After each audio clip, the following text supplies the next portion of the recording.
على سيد الأنبياء والمرسلين محمد وعلى آله وصحبه أجمعين.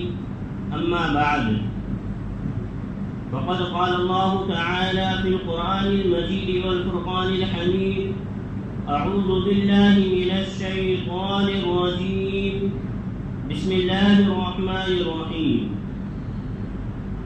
والفجر وليال عشر والشفع والوتر، صدق الله العظيم. ونحن على ذلك من الشاهدين والشاكرين، والحمد لله رب العالمين. میرے محترم بزرگوں اور عزیز ساتھیوں، اللہ تبارک و تعالی نے جس طرح زمین و آسمان اور اس کے درمیان میں رہنے والی تمام مخلوقات کو پیدا کیا، انسان، جنات اور بھی جتنی مخلوقات ہیں ان تمام کو پیدا کیا، اسی طرح اللہ تبارک و تعالی نے مہینوں کو بھی شروع سے ہی پیدا فرمایا. قرآن کریم میں ہے: ان عدۃ الشہور عند اللہ 12 شہرا فی کتاب اللہ، کہ مہینوں کی گنتی اللہ تبارک و تعالی کے یہاں کتاب اللہ میں 12 ہے. اور کب سے ہے؟ یوم خلق السماوات والارض، کہ جس دن سے اللہ تعالی نے آسمان اور زمین کو پیدا فرمایا، تبھی سے یہ 12 مہینوں کی گنتی ہے. پھر ان میں سے جو ہے 4 مہینوں کو خاص نکال کر فرمایا: منہا 4 حرم، کہ ان میں سے 4 مہینے حرمت والے ہیں، قابل احترام مہینے ہیں. پھر اللہ تبارک و تعالی نے تمام 12 مہینوں میں جو ہے ایک مہینے کو سب سے زیادہ فضیلت اور بابرکت مہینہ عطا فرمایا، اور وہ ہے رمضان المبارک، کہ اس مہینے کی سب سے زیادہ فضیلت بیان فرمائی. اسی طرح اللہ تعالیٰ نے ہفتہ جو ہے 7 دن کا بنایا، اور اس میں جمعے کے دن کو جو ہے سب سے زیادہ فضیلت والا دن قرار دیا، کہ جمعے کا دن جو ہے وہ سب سے زیادہ فضیلت والا دن ہے. اسی طرح اللہ تبارک و تعالیٰ نے جو ہے راتوں میں ایک رات پیدا فرمائی، جس کے فضیلت کے متعلق فرمایا کہ یہ رات ایسی ہے کہ اس میں اگر کوئی شخص عبادت کر لے تو اسے ہزاروں مہینوں کی عبادت کا ثواب ملے گا، اور وہ رات ہے شب قدر کی رات. اسی طرح اللہ تبارک و تعالی نے جو ہے کچھ دنوں کو جو ہے اللہ تعالی نے خاص کیا. انہی میں سے ایک جو ہے اس مہینے کا جو 4 مہینے اللہ تعالی نے حرمت کے جو خاص فرمائے، ان میں سے ایک مہینہ یہ ذی الحجہ کا مہینہ. آج ذی الحجہ کی 2 تاریخ ہے، اور یہ اسلامی کیلنڈر کا سب سے آخری مہینہ ہے، 12واں مہینہ سب سے آخری مہینہ ہے. اس مہینے کی بہت سی فضیلتیں بیان فرمائی گئی. اس مہینے کو اللہ تبارک و تعالی نے بڑا ہی مقدس مہینہ قرار دیا ہے، اس کے متعلق بڑی عظمتیں بیان کی گئی ہیں. اس مہینے کے خصوصاً پہلا عشرہ جو ہے، پہلے 10 دن جو ہے، اس کے متعلق بہت سی فضیلتیں احادیث میں آئی ہیں. اس لیے میرے محترم دوستو، یہ مہینہ جو اس مہینے کا پہلا عشرہ جو ہے بہت ہی بابرکت والا ہے. اس لیے ہمیں چاہیے کہ اس پہلے عشرے کی جو ہے زیادہ سے زیادہ ہم قدر کریں، اس میں زیادہ سے زیادہ عبادت کریں، اور خاص طور پر گناہوں سے بچنے کی کوشش کریں.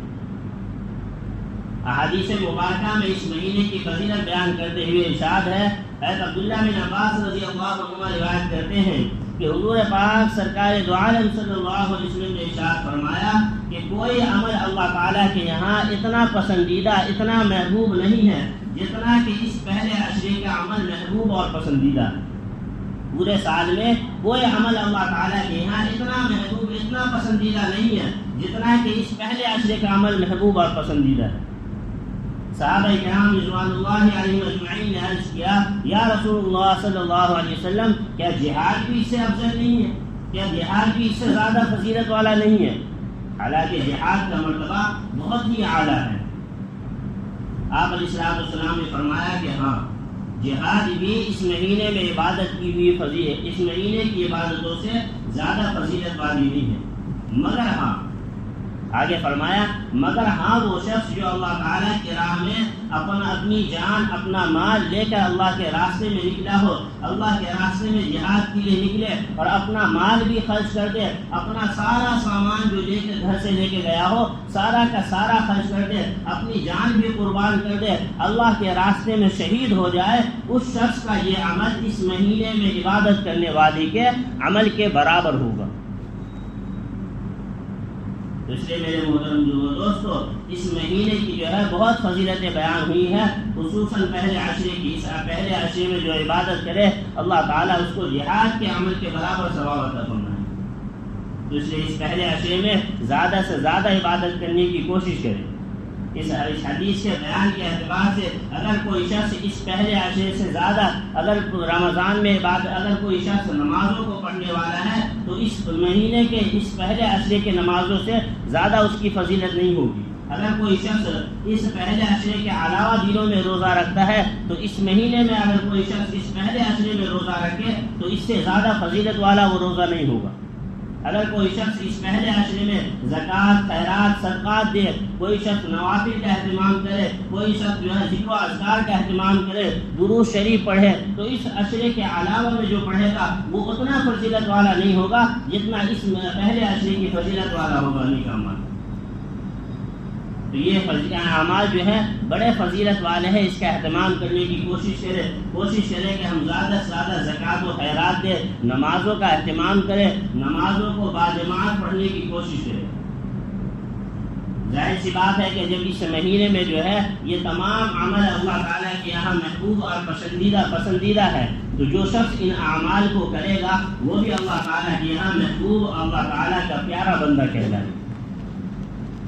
اسی لیے چاہیے کہ ہم ان اعمال کو کرنے کی کوشش کریں، خاص طور پر سب سے زیادہ نمازوں کو باجماعت پڑھنے کی، تکبیر اولیٰ کے ساتھ پڑھنے کی کوشش کریں کہ نمازوں کو اگر ہم باجماعت پڑھیں تو اس کا بہت زیادہ ثواب ہے۔ اس کے علاوہ نوافل ہے، دیگر ذکر و اذکار ہے، اس کا بھی اہتمام کرنے کی کوشش کریں۔ جو شخص جتنا اہتمام کرے گا اللہ تعالیٰ اس کو اتنا زیادہ نوازیں گے۔ تو نیک اعمال جو ہے وہ جتنا کر سکتے ہیں کریں، لیکن ساتھ ساتھ میں جو ہے گناہوں سے خاص بچنے کی کوشش کریں، کیونکہ عمل جو ہے اگر ہم تھوڑا بھی کر لیں لیکن اگر گناہوں سے زیادہ بچیں گے تو انشاءاللہ ہمارا تھوڑا سا عمل بھی جو ہے اللہ تعالیٰ کے یہاں زیادہ قابل قبول ہوگا۔ یہ سب سے زیادہ خاص اس مہینے میں جو ہے سب سے زیادہ عبادات سے زیادہ جو ہے گناہوں سے بچنے کی کوشش، کیونکہ سب سے اصل چیز یہی ہے۔ جہاں تک عبادات کا معاملہ ہے ہم میں سے ہر شخص اللہ کے فضل و کرم سے کچھ نہ کچھ عبادات ضرور کر لیتا ہے، لیکن گناہوں سے بچنے کی طرف، گناہوں کو چھوڑنے کی طرف بالکل بھی توجہ نہیں ہوتی ہماری۔ دوسرے عبادات کو کرنے کے ساتھ ساتھ جو ہے گناہوں سے خاص بچنے کی کوشش کریں۔ گناہوں سے بچیں گے تو عبادات کا معاملہ وہاں تک ہے، نوافل میں ذکر و اذکار ہے، نفلی عبادات جتنی ہیں ہم جتنا کریں گے اتنا ہمارے اعمال میں اضافہ ہوگا، ہمیں ثواب ملے گا، لیکن نہیں کریں گے تو کوئی عذاب نہیں ہوگا۔ لیکن گناہوں کا معاملہ ایسا ہے کہ اگر ہم گناہ کریں گے، کسی گناہ کو پھیلانے کا ذریعہ بنیں گے، چاہے ہم اس گناہ کو نہ کر رہے ہو لیکن اس کا گناہ ہمارے اعمال میں جمع ہوتا ہے۔ دوسرے علماء نے لکھا ہے کہ گناہوں سے تو خاص طور پر بچے، لیکن ایسے گناہ سے ہر حال میں بچنے کی کوشش کریں جس کو پھیلانے کا آپ ذریعہ بن جائے۔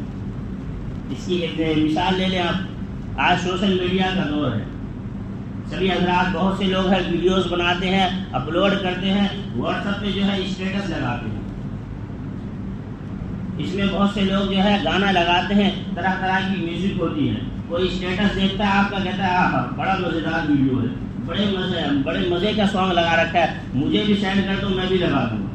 تو آپ اپنے واٹس ایپ پہ لگانے کی وجہ سے گناہ گار تو ہیں ہی، لیکن آپ نے جس کو بھیجا ہے اس کو بھیجنے کا بھی آپ کو گناہ ہوگا، وہ اپنے واٹس ایپ پہ لگائے گا اس کا بھی آپ کو گناہ ہوگا، اس کے لگانے کے بعد کوئی تیسرا شخص جو اس اسٹیٹس کو دیکھے گا اس کا بھی آپ کو گناہ ہوگا۔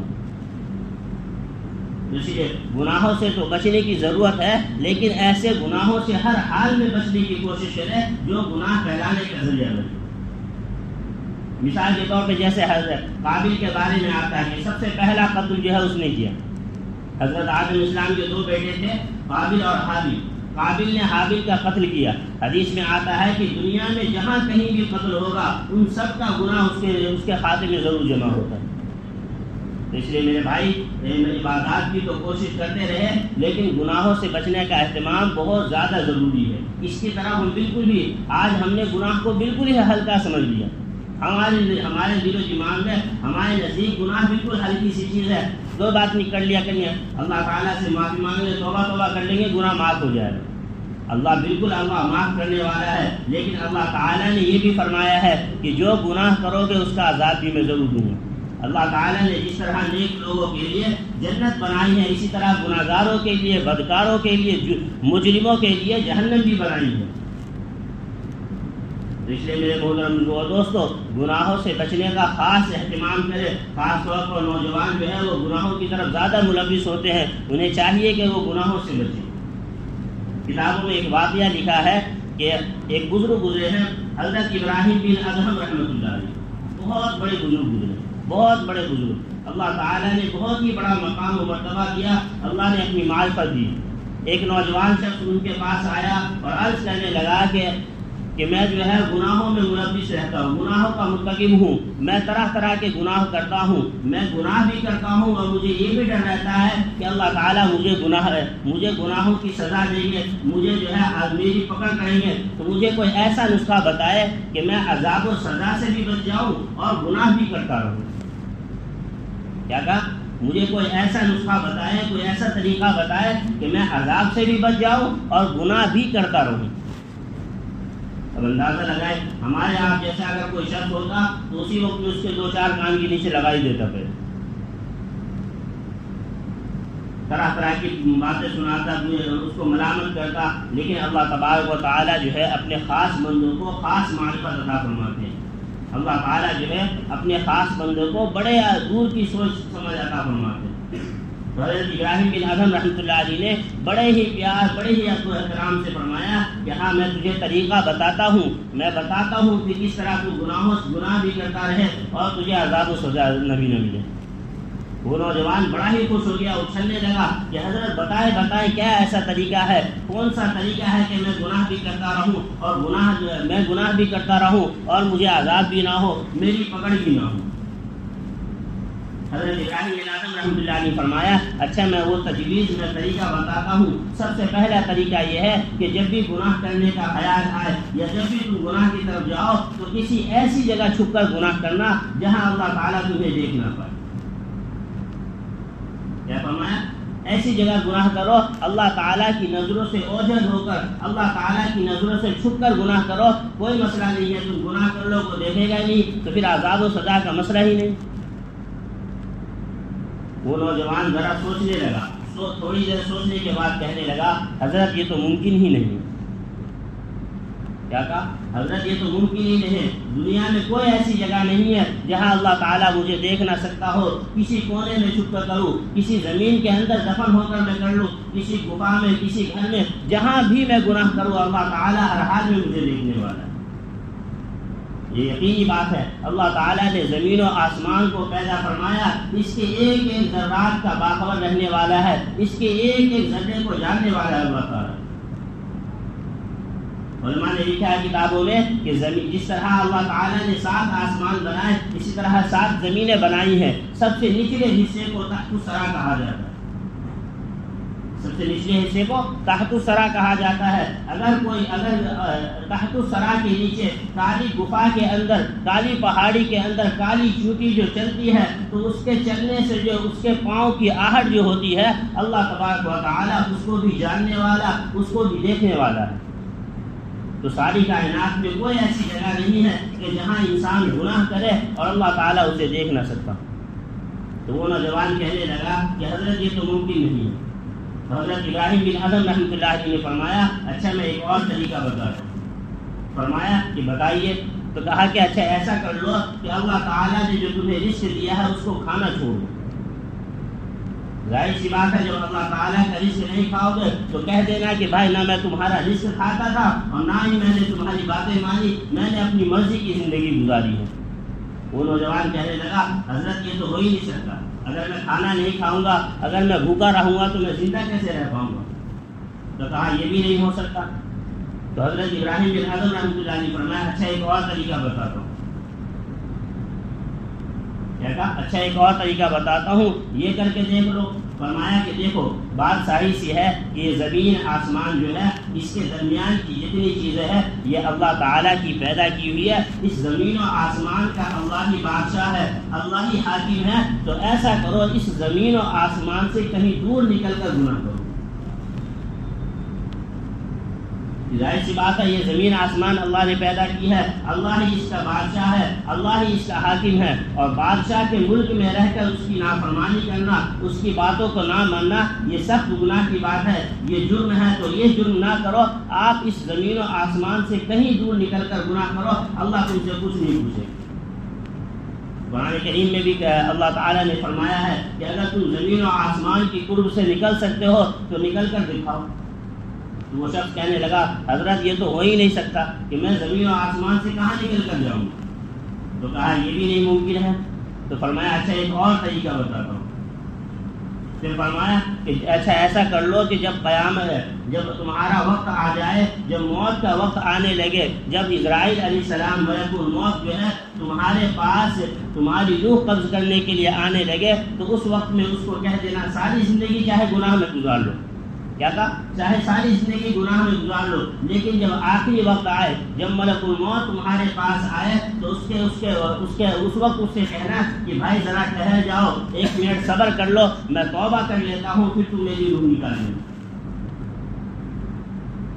کیا کہا؟ ساری زندگی چاہے گناہ میں گزار لو، آخری وقت میں موت کے فرشتوں کو کہہ دینا کہ بھائی ذرا سا صبر کر لو، میں توبہ کر لیتا ہوں، پھر میری روح نکال لینا. وہ نوجوان کہنے لگا حضرت وہاں تو ایک لمحے کا تصور ہی نہیں کر سکتا.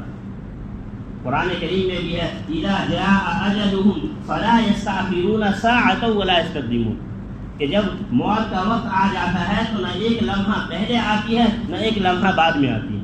جو وقت متعین ہے، جو ٹائم اس کا فکس ہو گیا ہے جس کی موت کا، بالکل ہی اسی وقت میں آتی ہے، نہ ایک لمحہ پہلے نہ ایک لمحہ بعد میں آتی. یہ تو عام انسان. حضرت سلیمان علیہ السلام بہت بڑے اللہ کے نبی گزرے ہیں، بیت المقدس کی تعمیر کر رہے تھے، لیکن اس وقت میں آپ ایک عصا کے سہارے کھڑے ہوئے تھے. ان کے موت کا وقت آ گیا، اللہ نے اپنے پاس بلانے کا ان کو ٹائم فکس کر دیا. وہ حالانکہ بیت المقدس کی ایک مسجد کی تعمیر کر رہے ہیں، لیکن اس کے باوجود آپ عصا کے سہارے کھڑے ہیں، اللہ نے آپ کی روح کو قبض کر دیا. تو اسی لیے موت کا وقت تو فکس ہے، جس کا جہاں وقت متعین ہو گیا ہے اس کو اسی وقت میں آنا ہے. جس وقت کا جس جگہ کا وقت متعین ہے اسی وقت میں آ کر رہے گی.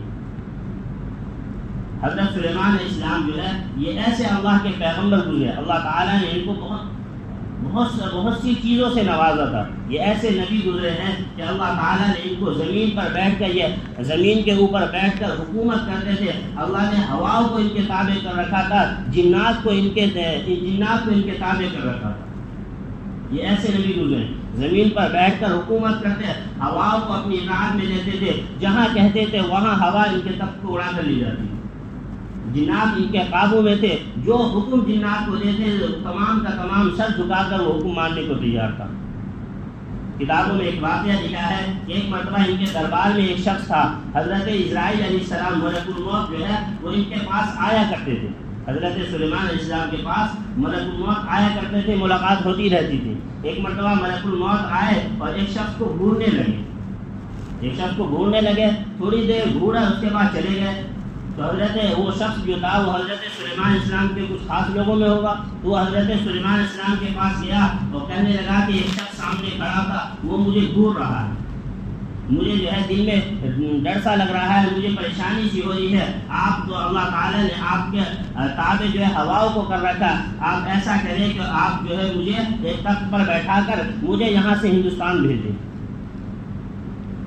اللہ تعالیٰ نے ان کے تابع کر رکھا تھا. انہوں نے ہوا کو حکم دیا کہ بھائی اس کو جو ہے یہاں سے اٹھا کر ہندوستان بھیج دو. تھوڑی دیر کے بعد جو ہے ملک الموت پھر حضرت سلیمان علیہ السلام کے پاس آئے. تو سلیمان علیہ السلام نے کہا کہ بھائی کیا بات ہو گئی ہے کہ تم اس شخص کو اتنا ڈرا دیا، تم نے اتنا خوف زدہ ہو گیا ہے کہ وہ یہاں سے جانے کو تیار ہو گیا. تو حضرت ملک اسرائیل علیہ السلام ملک الموت جو ہے وہ کہنے لگے کہ بات دراصل میں یہ ہے کہ اللہ تعالیٰ نے مجھے جو ہے اس کی روح نکالنے کا حکم دیا. اب بات یہ ہے کہ اللہ تعالیٰ نے حکم تو دیا ہے لیکن اس کی جگہ جو ہے وہ یہاں نہیں ہے، اس کے موت کا وقت تو یہی ہے، ایک لمحے کا آگے پیچھے، لیکن اس کی جگہ یہ نہیں ہے، اس کی جگہ ہندوستان میں ہے، لیکن یہ شخص یہاں پہ کھڑا ہوا ہے۔ اب میں کنفیوز میں ہوں، میں پریشانی میں ہوں، یہ شخص تو یہاں ہے، اللہ تعالیٰ نے مجھے اس کی روح ہندوستان میں قبض کرنے کا حکم دیا ہے، یہ کیسے چند لمحوں میں 1000 کا فاصلہ طے کرے گا؟ لیکن خدا کا کرنا آپ دیکھے کہ اللہ تعالیٰ نے آپ کے دل میں بات ڈالی، اللہ تعالیٰ نے آپ کو حکم دیا، آپ نے اس کو ایک تخت پر بیٹھا کر اس کو ہندوستان بھیجا۔ جیسے ہی میں وہاں پہنچا، اس کے ٹائم جیسے ہی فکس ہو گیا، جس لمحے اس کی روح نکالنے کا وقت تھا، جیسے ہی وہ لمحہ آیا، یہ شخص مجھے وہاں کھڑا ہوا پایا۔ تو اللہ تعالیٰ نے جس وقت میں مجھے کہا، میں نے اسی وقت میں جو ہے اس کی روح نکالی، اس کی روح قبض کر لی۔ تو جس شخص کا جو وقت متعین ہے، اسی وقت میں اس کی موت آنی ہے، ایک لمحہ نہ آگے آئے گی نہ ایک لمحہ پیچھے آئے گی، جو جگہ متعین ہے اسی جگہ پر آ کر رہی ہے۔ ایک بات دوسری، ہم میں سے کسی کو پتہ نہیں ہے کہ کس کی موت کب آنی۔ پیدا ہونے کے بارے میں 9 مہینہ پہلے پتہ چل جاتا ہے کہ یہ بچہ پیدا ہوگا انشاءاللہ، دن آگے پیچھے ہوتا ہے، لیکن خبر آ جاتی ہے کہ یہ بچہ پیدا ہونے والا، لیکن کون کب جانے والا ہے ایک لمحہ پہلے پتہ نہیں چلتا۔ اس لیے ہمیں جو ہے زندگی ایسے گزارنی ہے کہ اگر موت کا وقت آ جائے تو ہمیں فکر نہ ہو، ہمیں پریشانی نہ ہو۔ اس لیے ایسی زندگی گزارنے کی کوشش کرے، ایسی زندگی گزاریں گے۔ لہٰذا حکیم علومت مولانا شیخ علی تھانوی رحمۃ اللہ علیہ کے بارے میں آتا ہے، کسی شخص نے کہا کہ حضرت موت کی تیاری کرنی ہے، موت کا وقت آ جائے گا، اس کی فکر لگی ہے کہ ہمارے اعمال کیسے ہوں گے، ہم کیا جواب دیں گے، ہم نے تو کوئی تیاری ہی نہیں کر رکھی ہے۔ تو کہا کہ آپ کی کیسی تیاری ہے؟ کہا کہ الحمدللہ میں ہر وقت موت آنے کے تیاری ہوں۔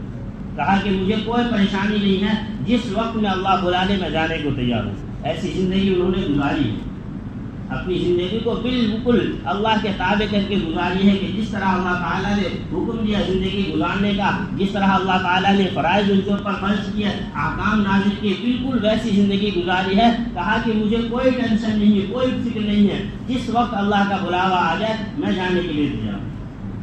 یہ وہی شخص یہ بات کہہ سکتا ہے جس نے حقیقتاً ویسی زندگی گزاری ہو جیسی اللہ اس کے رسول نے بتائی ہے۔ تو ہمیں بھی چاہیے کہ ہم بھی ویسی ہی زندگی گزارنے کی کوشش کریں، گناہوں سے بچنے کی کوشش کریں۔ اللہ تعالیٰ نے جو فرائض ہم پر فرض کیے ہیں، نمازیں فرض کی ہیں، روزے جو فرائض فرض ہیں ان کو ادا کریں۔ اللہ تعالیٰ نے اپنی عبادت کا حکم دیا ہے، مخلوق کی خدمت کا حکم دیا ہے، حقوق العباد کو ادا کرنے کا حکم دیا ہے، ان تمام کو ادا کریں، تب جا کے ہم بھی یہ بات کہہ سکتے ہیں کہ اللہ تعالیٰ جب بلائے ہم راضی ہیں جانے، ورنہ جانا تو ہے ہی ہے۔ کوئی ایسا شخص نہیں ہے دنیا کا، کوئی ایسا انسان نہیں، بہت سے لاکھوں کروڑوں تو ایسے انسان دنیا کے اندر موجود ہے جو خدا کا انکار کرتے ہیں کہ خدا ہے ہی نہیں، معاذ اللہ، لیکن کوئی ایسا شخص دنیا میں نہیں ہے جو موت کا انکار کرتے ہیں۔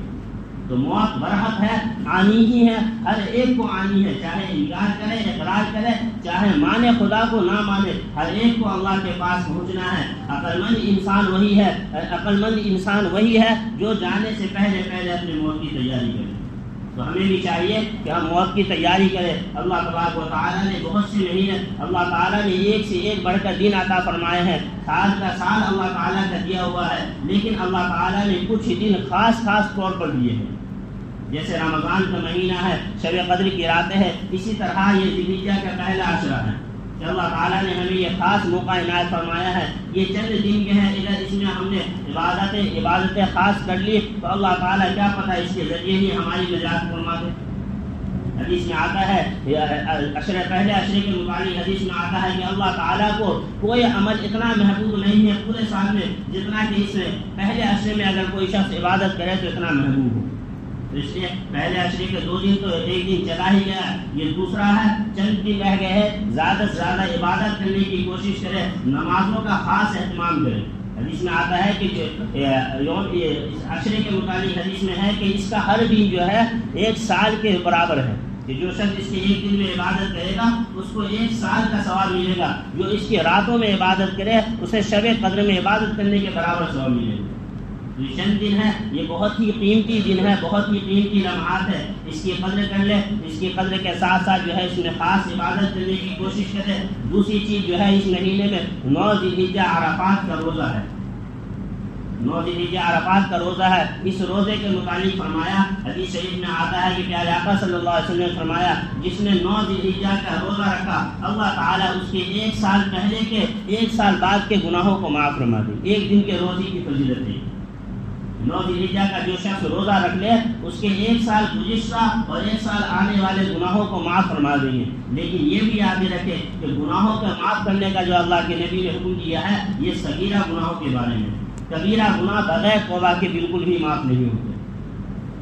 ہاں اگر کوئی شخص ان دنوں میں بھی کبیرہ گناہوں سے معافی مانگ لے، سچے دل سے اللہ تعالیٰ سے توبہ کر لے، اللہ تعالیٰ سے عہد کر لے کہ آئندہ میں گناہ نہیں کروں گا، اللہ تعالیٰ کی ذات بڑی ہے، اللہ تعالیٰ کی شان بڑی ہے، اللہ تعالیٰ کی ذات سے امید ہے کہ اللہ تعالیٰ اس کے صغیرہ اور کبیرہ تمام گناہوں کو معاف فرما دے۔ اس لیے خاص طور پر تو یہ چند دن ہے، ہر دن کا روزہ رکھنا چاہیے، ہر رات عبادت کرنی چاہیے، لیکن نہیں تو کم از کم یہ ہے کہ یوم عرفہ 9 ذی الحجہ کا روزہ ضرور رکھے جس دن حج مکمل ہوتا ہے۔ تو اس لیے 9 ذی الحجہ کا روزہ بھی ضرور رکھے۔ تیسری چیز یہ ہے کہ 9 ذی الحجہ کو تکبیرات تشریق پڑھی جاتی ہے۔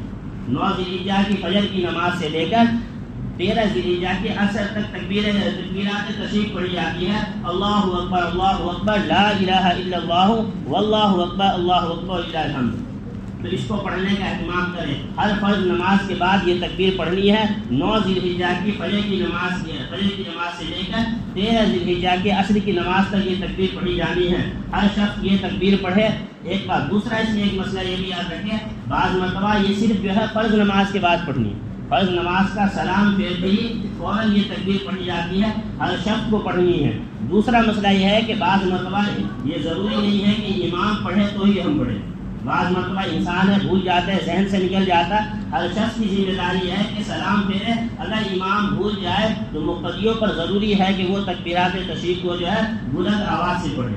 ظاہر سی بات ہے آپ پڑھیں گے تو ان کو بھی یاد آ جائے گا، وہ بھی پڑھ لے۔ ہر ایک کے ذمہ واجب ہے اس تکبیر کو ہر فرض نماز کے بعد 1 مرتبہ پڑھنا۔